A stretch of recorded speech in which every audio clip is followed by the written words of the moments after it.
Hey guys, Professor Bill, Comic Book University, and I'm here to talk about Agents of S.H.I.E.L.D. Season 4, Episode number 12. That's Hot Potato. The name of this particular episode is Hot Potato, based on the idea that the Caning brothers are trusted to hide the Darkhold, so they play hot potato with each other and finally put it someplace. That little place in the library, that was cute, I guess. I'm actually curious now what is going on down there in that little hidey hole. Either way, it's cool to see that there was another Caning brother. It's really awesome to see that there's a Caning sister also. That was very cool. They also put to end the idea that all of us had, I think. I mean, if you only watch Agents of S.H.I.E.L.D., you never watched or read the comic books, maybe you didn't know anything about LMDs or anything like that, but the idea of these robots, these life model decoys, the LMDs, maybe go over top of some people's head, but in the end, like, this has been in since the 60s, the idea of an LMD in the comics. So I thought from the very beginning, yeah, the Patton Oswalt, the Super Twins guys, yeah, they're all LMDs, obviously. And by the end of the episode, they actually completely put that to rest. They laughed. The sister, LT. Wait, you thought that they were LMDs? You thought they were robots? Like, wow.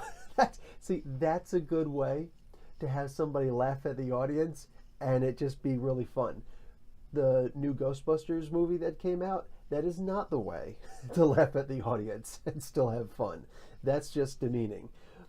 And that's why their movie completely bombed. Anyway, guys, this was a very fun episode. This was a very, very funny episode. I guess it was mostly to overshadow the idea that the superior, as they're giving it to us, the superior is just this guy on a sub who has absolutely no content in the comics, which is weird. I didn't recognize this guy, his name. I looked him up and just literally nothing. There's absolutely nothing about this guy in comics. So maybe they just switched the name. Maybe it'll be like J.J. Abrams' second Star Trek movie, where the guy's like, my name is not actually whatever, it's actually Khan. Maybe they'll do something like that, but in the meantime, this guy's a nobody. Maybe it'll eventually reveal that he's, the gremlin or something like that. I'm really hoping that it turns into something cool. It'd be great if they had the guy come back as Whiplash. I mean, just, Vanko, Anton Vanko, Gremlin, just something. Give me something, because right now, the only cool thing about this guy, if he actually is a superior, is that it's Captain Vane from Black Sails. Does anybody else watch Black Sails? Season 4 just started, and he's not in Season 4 because, well, you'll have to watch Season 3 to know why. But, man, I'm telling you right now, this is Zach McGowan. If Black Sails was actually rooted in the comic books, I would absolutely be doing a review for Black Sails. I love the show. It's addicting. It's great. To me, it's like, it really is a good alternative to Game of Thrones. I watch both, but forget about it. But I'm so happy we've got Zach McGowan in here. Look, if you never watched Black Sails, if you don't know who Zach McGowan really is, the guy who was there trying to do the torture and all that stuff, drinking the vodka out of a test tube and then smelling the onion afterwards. That's Zach McGowan. He played Captain Vane. He didn't do anything really impressive in here. His voice is cool though, right? His voice is awesome. He can do better. He is an absolutely fantastic A-list actor. All right, maybe not in Hollywood, whatever, but just my opinion. He's a fantastic actor, very believable, very easy to love him and hate him at the same time. And I'm very happy that he's in the show. I'm sad that they didn't really do too much with him in this particular episode. Give it time, guys. I'm entreating you. I'm imploring. Give it time. This guy is literally just his acting skills. It's on par with what Ghost Rider gave us in the first half of this season. He's really that good, and I'm sure they're going to do something good with the guy. So, man, very happy about that. But the episode itself, we got a little bit. We didn't really find out too much about Fitz's history. This wasn't a Fitz origin story. Rather, What we got was the idea that there is a Fitz origin story. So that's good. This episode, I want you to think about what this episode actually did. It it wrapped up several big things in there, like, okay, the Canings are not actually LMDs. There's actually a sister. There's, as far as we know, a total of 4 brothers. One of them died. And then there's the sister. And she's the toughest, baddest ass of them all. LT. She's awesome. Please let me see more of her. All right? What do you call it? Also, it wrapped up the idea that, okay, now we know that May was actually an LMD. Okay, we got that. There was the little kiss thing with what's her name, with May and Coulson. So that kind of opens up doors. Like, is Agent Coulson going to explore that more when he comes across May? Is it going to be one of the scenes where she's like, no, get over yourself, and then all of a sudden she's just, he walks away, okay, and then she kind of goes like that? I mean, what's it going to be? But we kind of have an idea, smidgen, of who this superior guy is. He is a regular human apparently, and he didn't have to work he had to work for any kind of power that he had. He had to suffer for it, and the Inhumans haven't, so that's why he hates the Inhumans. Interesting. Also seems kind of weak on the surface, doesn't it? Just a little bit. I'm trusting that they're going to give more credence to that. I really am. I believe we've only got 4 episodes left. So that means that we've got a whole bunch of wrapping up to do from this point on. A couple more things will open up. It'll be wrapped up fairly quickly. And by episode, I'm imagining, should episode 16 be the last one? Like, mid-season was episode 8. So I'm wondering. Either way, as they're going to wrap it up, they're obviously going to give us something in the future. And there's a Ward mention today also. Like I said, I'm expecting him to come back at any moment.